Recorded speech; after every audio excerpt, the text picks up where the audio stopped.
નમસ્કાર ખેડૂત મિત્રો, હું ગામિત અક્ષય, ગામિત એગ્રો ગાળકો દ્વારા આપનું સ્વાગત કરું છું. હું આજે આવેલો છું કાનાદેવી ગામમાં, જ્યાં આપણો એક ખેડૂત મિત્ર છે.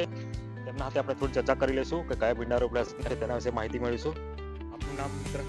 મારું નામ અરવિંદભાઈ કલ્પાભાઈ, ગામિત કાનાદેવી. તો ખેડૂત મિત્ર છે અરવિંદભાઈ. અરવિંદભાઈ, કયા ભીંડા રોપેલા છે? શિવા વેરાયટી રોપેલી છે. અને કેટલા કિલો રોપેલા છે આપણે? 1.5 કિલો છે. 1.5 કિલો. તો તમારું હવે નેક્સ્ટ આપણા જે ગઈકાલની પરમ દિવસની વારી ગઈ, એમાં કેટલું ઉત્પાદન નીકળેલું હતું? આમાં જે છે અગલેવારીમાં 140 કિલો જેવો નીકળ્યો.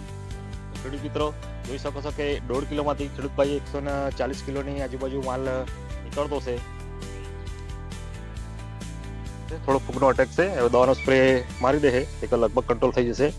તો છૂટકમાં ભાઈ ભીંડાનું ઉત્પાદન નીકળતું છે. જો સારું એવું મેનેજમેન્ટ હોય, એમાં પણ પ્રોડક્શન આરામથી સારું એવું આપણને મળતું છે. તો ખેડૂત મિત્રો કોઈ પણ ખેતી કરો પણ મેનેજમેન્ટ અને યોગ્ય રીતે દવા, ખાતર, પાણીનો જો મેનેજમેન્ટ રાખો તો તમારું ઉત્પાદન સારું એવું નીકળે છે. જય જવાન, જય કિસાન.